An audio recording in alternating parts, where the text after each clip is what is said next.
ধন্যবাদ মাননীয় মডারেটর আমাকে আরো একবার বক্তব্য প্রদানের সুযোগ করে দেওয়ার জন্য।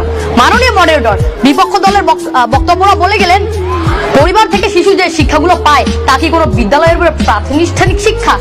না, পরিবার হলো শিশুর প্রাথমিক শিক্ষা প্রতিষ্ঠান আর বিদ্যালয় হলো সারা জীবনের অঙ্গীকার। মাননীয় মডারেটর, আমাদের প্রতিপক্ষ আরো একটি প্রশ্ন করেছে, প্রশ্নটি খন্ডিয়ে বলছি।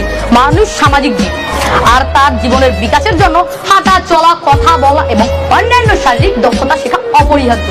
এই দক্ষতা ছাড়া মানুষ সামাজিক জীবনযাপন করতেই পারে না, আর এই দক্ষতা শেখায় বিদ্যালয়। মাননীয় সভাপতি, মাননীয় মডারেটর, আমাদের প্রতিপক্ষের কাছে আমার অনুরোধ, কালকে থেকে যেন তারা বিদ্যালয়ে না আসে। খালি করছি বাজে বেশি, খাজনা কম বাজনা বেশি। মাননীয় সভাপতি, আমাদের প্রতিপক্ষ আরো একটি প্রশ্ন করেছেন, বিদ্যালয় শুধু বইয়ের জ্ঞান দেয় আর পরিবার দেয় জীবনের জ্ঞান। মাননীয় মডারেটর, বিদ্যালয় শুধু বইয়ের জ্ঞান দেয় না, বিদ্যালয় দেয় একটি শিশুর চরিত্রিক গঠন, আত্মনির্ভরতা, সময় ব্যবস্থা সবকিছু গড়ে তোলে। তাই মাননীয় মডারেটর, আমি আবারও দীর্ঘ কণ্ঠে বলছি, শিক্ষাক্ষেত্রে পরিবার নয় বিদ্যালয়ের ভূমিকাই মুখ্য। ধন্যবাদ মাননীয় মডারেটর, ধন্যবাদ সবাইকে।